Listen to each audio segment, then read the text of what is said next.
La formation à distance n'est pas une invention récente.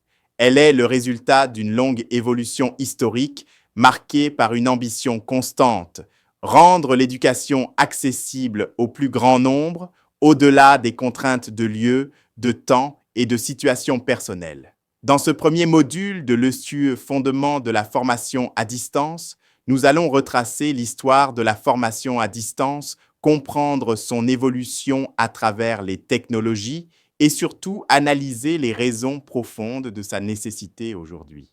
L'histoire de la formation à distance commence au XIXe siècle, bien avant l'Internet et les plateformes numériques. À cette époque, l'éducation est largement réservée aux populations vivant à proximité des centres urbains et des institutions scolaires. En 1840, en Angleterre, Sir Isaac Pitman met en place les premiers cours par correspondance en sténographie. Les apprenants reçoivent leurs leçons par courrier, réalisent leurs devoirs à domicile, puis les renvoient pour correction. Cette innovation marque un tournant décisif. Apprendre sans être physiquement présent devient possible.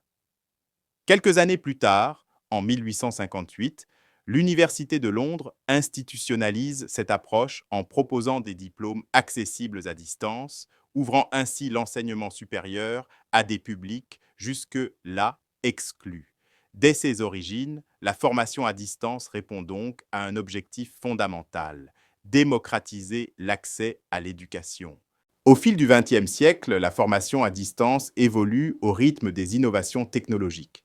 Dans les années 1920, la radio éducative permet de diffuser des contenus pédagogiques vers des zones rurales ou isolées.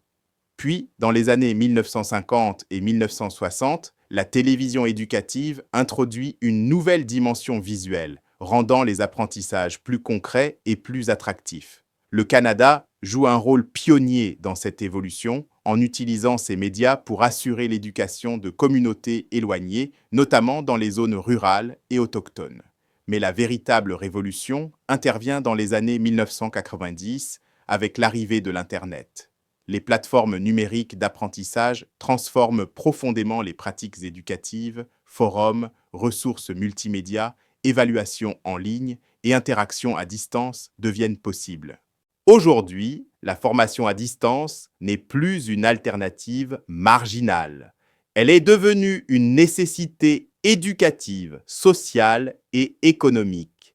D'abord, elle permet de réduire les barrières géographiques en offrant des opportunités d'apprentissage aux populations vivant dans des zones éloignées ou marginalisées. Ensuite, elle répond aux besoins de flexibilité des apprenants modernes, travailleurs, parents, professionnels en reconversion ou personnes à mobilité réduite peuvent ainsi concilier formation, vie personnelle et obligations professionnelles. La pandémie de Covid-19 a également joué un rôle déterminant. Face à la fermeture massive des établissements scolaires, la formation à distance a permis d'assurer la continuité pédagogique à l'échelle mondiale, révélant à la fois son potentiel et la nécessité de renforcer les compétences numériques des acteurs éducatifs. Ainsi, la formation à distance s'impose aujourd'hui comme un pilier incontournable de l'éducation contemporaine. Pour les futurs managers des établissements d'enseignement et de formation, comprendre l'histoire et la nécessité de la formation à distance est essentiel.